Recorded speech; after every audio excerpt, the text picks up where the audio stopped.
नमस्कार, आप सबका स्वागत है ट्रांसपोर्ट इमेज में। मैं हूं विदिशा। आइए नजर डालते हैं अब तक के अहम खबरों पर।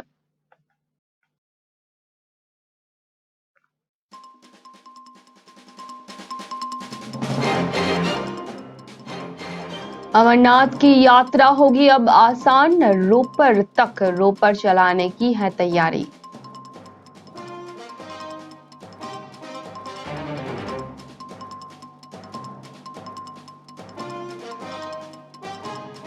दंगे में बिखरा जनाधार, किसान आंदोलन से संभाली पार्टी। एमपी हरियाणा में रदौल को साथी की तलाश।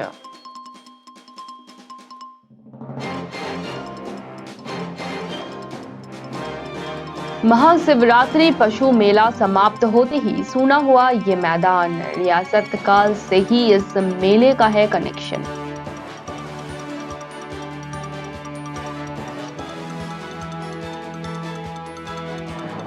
जोधपुर में होने जा रहा है मारवाड़ हॉर्स शो। देश भर के घोड़े करेंगे प्रतिभाग।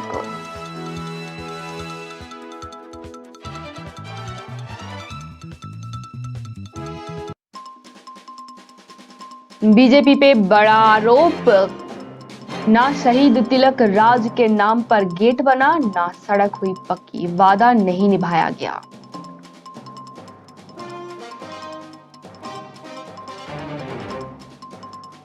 एम्बुलेंस से तस्करी, ताबूत में खेप, बिहार में गांजा स्मगलिंग।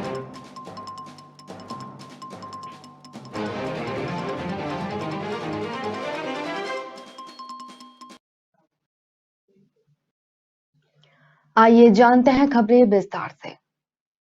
अमरनाथ की यात्रा पर जाने वाले श्रद्धालुओं के लिए ही ये अच्छी खबर। भगवान भोलेनाथ के दर्शन के लिए अब श्रद्धालुओं को पैदल नहीं चलना पड़ेगा। श्रद्धालुओं की सुविधा के लिए सरकार यहां पर भी रोपवे चलाने की योजना बना रही है। रोपवे निर्माण करने वाली national highway authority of India यानी कि NHAI की company national highway logistic management limited ने इस दिशा में काम भी शुरू कर दिया है। सरकार की मंशा ये भी है कि वहां पर विजिबिलिटी रिपोर्ट पर सर्वे का काम शुरू हो चुका है। इस सर्वे को पूरा होने में 2 से 3 माह का समय लगने का संभावना है। सर्वे रिपोर्ट से तय होगा कि वहां पर रोपवे निर्माण की कितनी संभावना है, किस रूट पर रोपवे बनाया जा सकता है। उसके बाद भी आगे की प्रक्रिया शुरू होगी। पूर्व में केदारनाथ, हेमकुंड साहिब, वाराणसी समेत कई धार्मिक स्थलों पर रोपवे निर्माण संबंधी प्रक्रिया शुरू हो चुकी है। इस तरह धार्मिक स्थलों पर जाने वाले श्रद्धालुओं को राहत मिलेगी। संभावना है कि वर्ष 2026 से केदारनाथ और हेमकुंड रोपवे से पहुंचा जा सकेगा।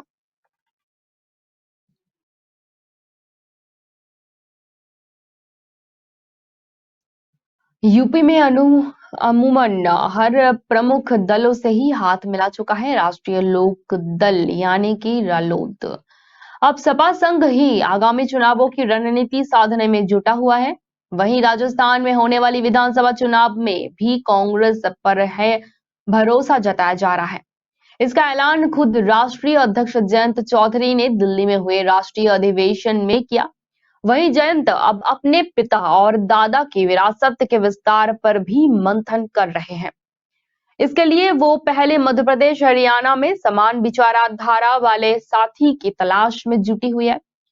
पश्चिमी यूपी के जाटलैंड में सियासी आधार माने जाने वाली रालोद एक लंबे दौर तक किंग मेकर की भूमिका अदा करती रही।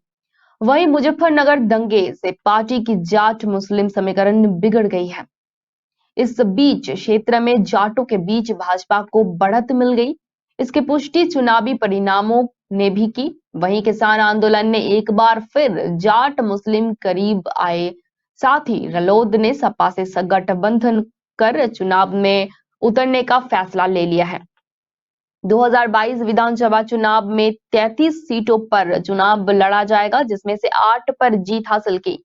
इसके अलावा खतौली उपचुनाव जीतकर कुल 9 विधायक हो गए। 2019 के लगभग चुनाव में सपा बसपा के साथ मिलकर पार्टी ने दांव खेला था। रालोद के खाते में जाटों के दबदबे वाले बागपत, मुजफ्फरनगर और मथुरा सीटें आई, लेकिन तीनों पर गठबंधन को पराजय का सामना करना पड़ा था।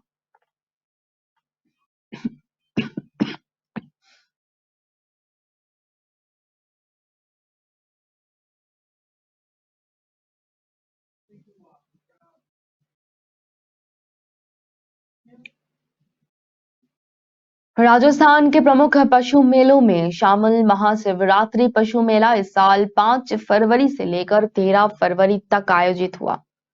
करौली में ये मेला करीब 250 सालों से ग्राउंड परिसर में लगता आ रहा है। हालांकि इस साल पशु मेले में पिछले 4 सालों की वजह पशुओं की आवक और बिक्री दोनों ही अच्छी रही है, लेकिन चारा पानी महंगा होने और किसान का पशुओं की खरीदारी में रुझाव कम होने के कारण इस साल मेले में बाहर से आए 383 पशुपालकों को मायूसी के साथ ही खाली हाथ घर लौटना पड़ा। पशुपालन विभाग के मुताबिक इस साल मेले में 553 पशु खरीद फरोख्त के लिए लाए गए थे, इन जिसमें से 170 पशुओं की बिक्री भी हुई। और पिछले साल की बात की जाए तो उस समय मेले में 456 पशु आए थे, जिनमें से 157 पशु ही बिके थे। पशुपालन विभाग के संयुक्त निर्देशक डॉक्टर गंगा सहाय मीना के अनुसार महाशिवरात्रि पशु मेले में इस बार 170 पशुओं की बिक्री हुई। अब की बार मेले में ऊंट की सबसे ज्यादा आवक और बिक्री हुई है। पशुपालक विभाग द्वारा आयोजित किए गए इस मेले में 453 ऊंट, 37 भैंसे, 61 बकरी और 2 बैल बिक्री के लिए आए हैं, जिसमें से 75 ऊंट, 32 भैंसे, 61 बकरी और 2 बैलों की बिक्री हुई है। सबसे ज्यादा संख्या में बिकने वाले पशु ऊंट की कीमत 20,000 से लेकर 48,000 तक रही है। वहीं भैंस की भी बिक्री इस साल 61,000 से लेकर 87,000 तक हुई है।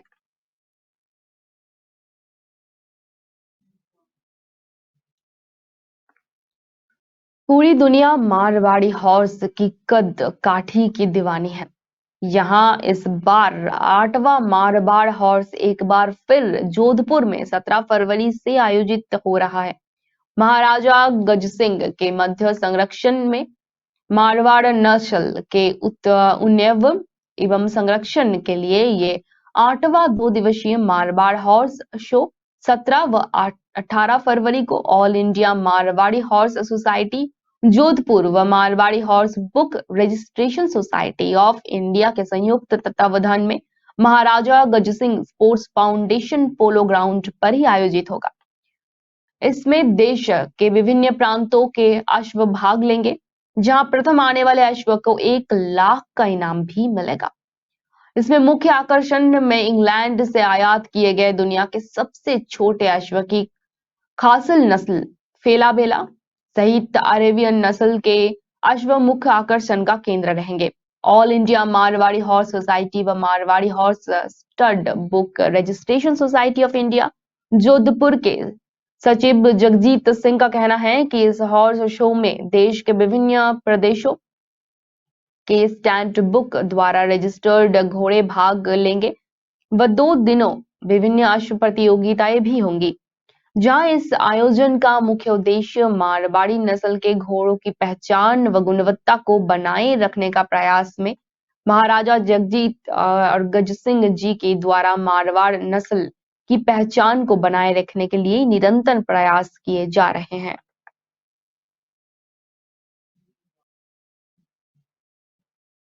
14 फरवरी साल 2019 का वो काला दिन, जम्मू कश्मीर के पुलवामा में एक आतंकी अटैक ने देश भर को झकझोर कर रख दिया था। सीआरपीएफ के 40 जवान शहीद हो गए और उन्हीं 40 जवानों में वीरभूमि हिमाचल के जनपद कांगड़ा के ज्वाली निवासी तिलक राज भी शामिल थे। जम्मू श्रीनगर नेशनल हाईवे पर हमलावर ने विस्फोटक से भारी कार से सीआरपीएफ काफिले की बस को टक्कर मार दी थी और बस के परखच्चे उड़ गए थे। पुलवामा अटैक में तिलक राज को शहीद हुए 4 साल बीत चुके हैं। शहीद हुए 4 साल बीतने के बाद भी आज तक हिमाचल सरकार के वादे पूरे नहीं हो पाए हैं। भाजपा सरकार में किए गए वादे को लेकर शहीद के माता पिता, पत्नी सहित परिजन आज भी राह ताक रहे हैं। दरअसल शहीद की शहादत पर तत्कालीन सरकार ने शहीद के घर को जाने वाली सड़क का नाम शहीद के नाम पर रखने का वादा किया था। देवा में शहीदी गेट बनाने, शमशान घाट को जाने वाली मार्ग को पक्का करने, धेवा स्कूल का नाम शहीद के नाम से रखने तथा शहीद की पत्नी को सरकारी नौकरी देने का भी वादा किया गया था। उन तमाम वादों में से सरकार महज शहीद की पत्नी सावित्री देवी को ही सरकारी नौकरी दे पाई है। इसके अलावा बाकी वादे महज औपचारिकता तक ही सीमित होकर रह गई है। हैरत की बात तो यह है कि धेवा स्कूल का नाम जरूर शहीद के नाम पर रख दिया गया है, मगर वहां भी एक टीन की चादर पर ही नाम उकेर कर इतिश्री कर ली गई है। वहां शहादत को जो मान सम्मान मिलना चाहिए, उसमें सरकार का कहीं न कहीं संकुचित दृष्टिकोण ही नजर आ रहा है।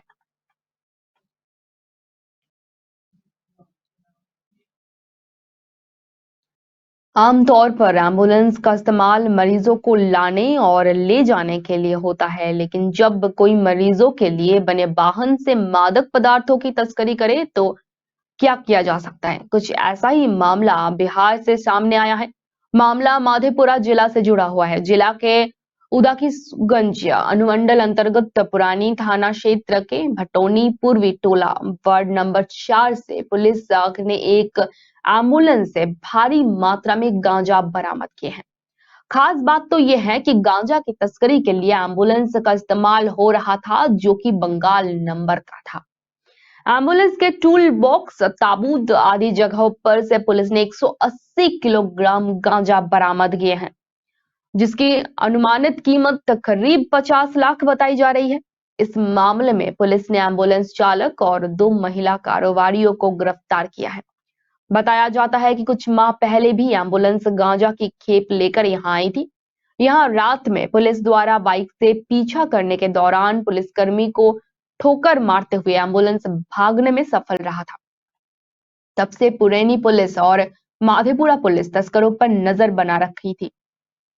इस बार जब पुलिस को एम्बुलेंस द्वारा फिर से खेप आने की सूचना मिली तो पुलिस ने योजनाबद्ध तरीके से कार्यवाही की और पुरैनी थाना क्षेत्र के भटोनी से भारी मात्रा में गांजा की खेप बरामद किए। इस संबंध में एसपी राजेश कुमार ने बताया कि तस्कर बहुत शातिराना तरीके से एम्बुलेंस का उपयोग गांजा तस्करी के लिए कर रहे थे।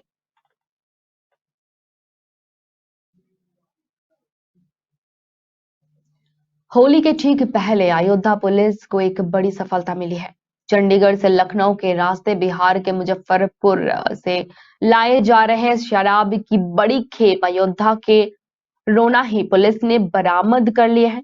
बाजार में बरामद शराब की कीमत लगभग 15 लाख रुपए बताई जा रही है। पुलिस ने मौके से 2 लोगों को गिरफ्तार किया है। पकड़े गए आरोपियों में से एक राजस्थान के झुंझुनू का तो दूसरा हरियाणा के पानीपत का रहने वाला है।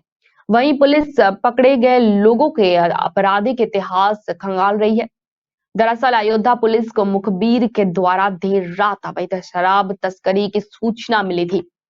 लखनऊ गोरखपुर राष्ट्रीय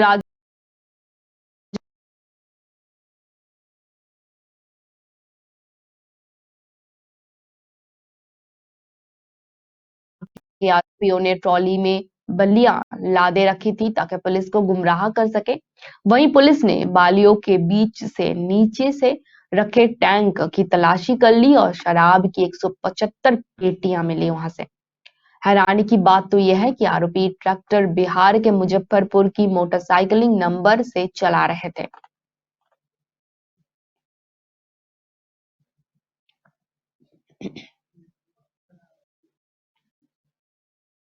उत्तर प्रदेश का शो विंडो कहा जाने वाला शहर नोएडा सूखने की कगार पर है।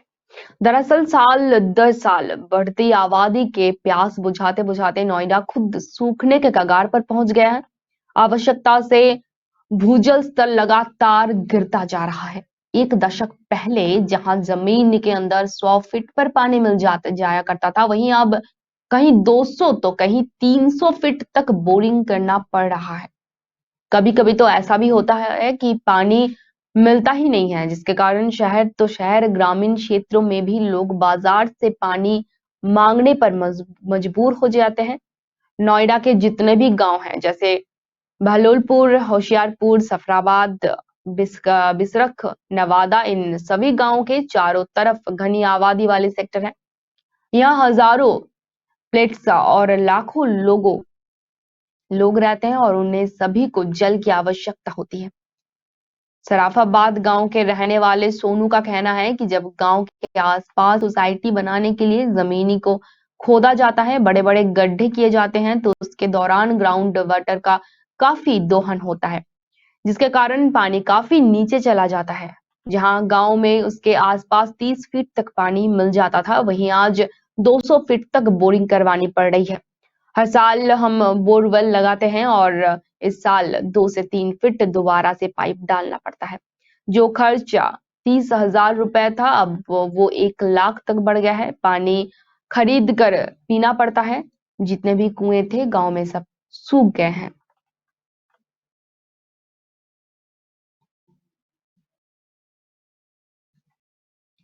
नोएडा की जमुना अथॉरिटी क्षेत्र के किसानों को प्रदेश की योगी सरकार ने बड़ा तोहफा दिया है।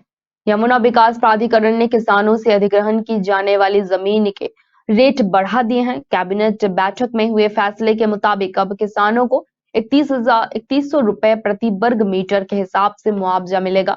अभी तक किसानों को 2,332 रुपए वर्ग मीटर के हिसाब से मुआवजा दिया जा रहा था, यानी किसानों को मिलने वाली मुआवजे में 35% बढ़ोतरी हुई है। अब किसानों से ली जाने वाली जमीन के मुआवजे के तौर पर 764 रुपए प्रति वर्ग मीटर अधिक मिलेगा। सरकार के इस फैसले से जमुना अथॉरिटी क्षेत्र के हजारों किसानों को फायदा होगा। जमुना विकास प्राधिकरण के मुख्य कार्यपालक अधिकारी डॉक्टर अरुणवीर सिंह ने इसकी जानकारी साझा करते हुए बताया कि बैठक में किसानों को दिए जाने वाले मुआवजे को बढ़ाने का प्रस्ताव पास कर दिया गया था, जिसके बाद इस प्रस्ताव को शासन की मंजूरी के लिए भेजा गया था। मुख्यमंत्री योगी आदित्यनाथ की अध्यक्षता में हुई कैबिनेट बैठक में इस प्रस्ताव को हरी झंडी मिल गई है। सरकार ने किसानों के हित में फैसला लेते हुए मुआवजे को 788 रुपए प्रति वर्ग मीटर बढ़ा दिया है।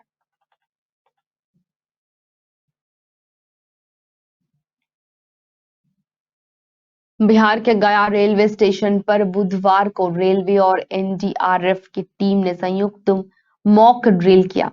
दुर्घटना से बचने और विपरीत परिस्थितियों में प्रभावी रूप से निपटने के लिए रेलवे ऐसे अभ्यास करता है। दरअसल राहत बचाव टीम को पैसेंजर ट्रेन की एक बॉगी के पटरी से उतरने की खबर मिल रही थी। इसके बाद महज 20 मिनट में ही टीम घटनास्थल पर पहुंच गई। टीम ने वहां पहुंचते ही अपना अभ्यास शुरू कर दिया। रेलवे स्टेशन पर मॉक ड्रिल शुरू कर दिया गया। ट्रेन की बॉगी के पटरी से उतरते ही रेलवे का स्थानीय आमला सक्रिय हो गया। कंट्रोल रूम को तत्काल इसकी सूचना दी गई, जिसके बाद रेलवे की आपदा प्रबंधन टीम रेलवे स्टेशन यार्ड के लिए रवाना हो गई। इसके साथ ही एनडीआरएफ बिहटा 9वीं बैटालियन की टीम जो घटना के वक्त गया में थी, उन्हें भी सूचना दी गई और मौके पर तैनात कर दिया गया।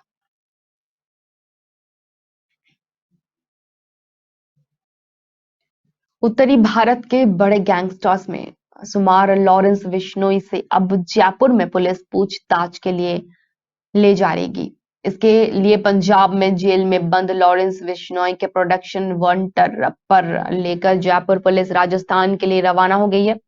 राजधानी जयपुर के जवाहर सर्कल थाने में लॉरेंस से गत 28 जनवरी को रात 11:15 बजे जवाहर सर्कल इलाके में जी क्लब पर हुई अंधाधुंध फायरिंग केस में पूछताछ की जाएगी। लॉरेंस गैंग के ऋतिक बॉक्सर ने इस केस की जिम्मेदारी ली थी। इस फायरिंग के बाद बदमाश ऋतिक बॉक्सर के सोशल मीडिया पोस्ट के जरिए जिम्मेदारी ली गई थी, जिसमें ऋतिक बॉक्सर ने खुद को लॉरेंस बिश्नोई गैंग का बताते हुए उसके भाई अनमोल बिश्नोई के साथ मिलकर जी क्लब पर फायरिंग की जिम्मेदारी ली थी। इस संबंध में जवाहर सर्कल थाने में क्लब मालिक की तरफ से केस दर्ज करवाया गया था। Additional police commissioner Ajay Pal Lamba Chandigarh में गए थे। इस वारदात के बाद 5 दिन पहले जयपुर के अतिरिक्त पुलिस कमिश्नर अजय पाल लांबा खुद जयपुर पुलिस की स्पेशल टीम के साथ पंजाब गए हुए थे, जहां चंडीगढ़ में पुलिस अफसरों से बातचीत कर स्थानीय जेल में बंद लॉरेंस बिश्नोई के साथ उसके बारे में जानकारी जुटाई गई।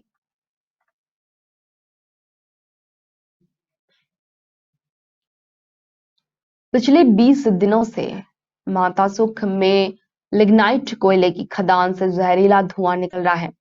नागौर जिले के प्रसिद्ध कसनाऊ माता सुख लिग्नाइट कोयला परियोजना 11 माह से बंद पड़ी हुई है।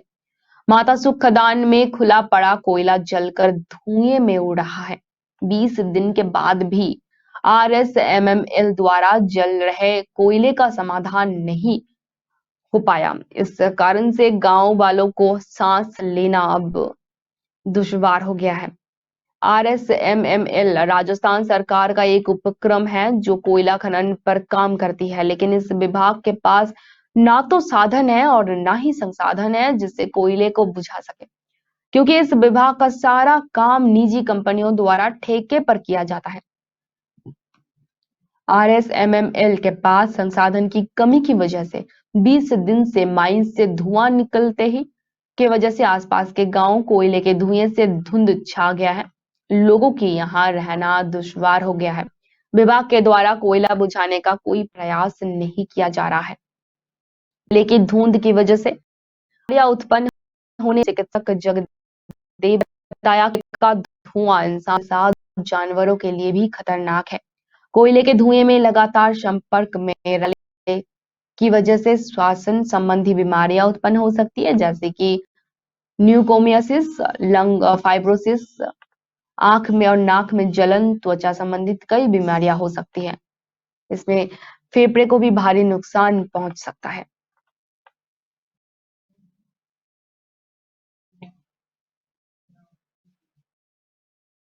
अब तक के लिए इतना ही। धन्यवाद।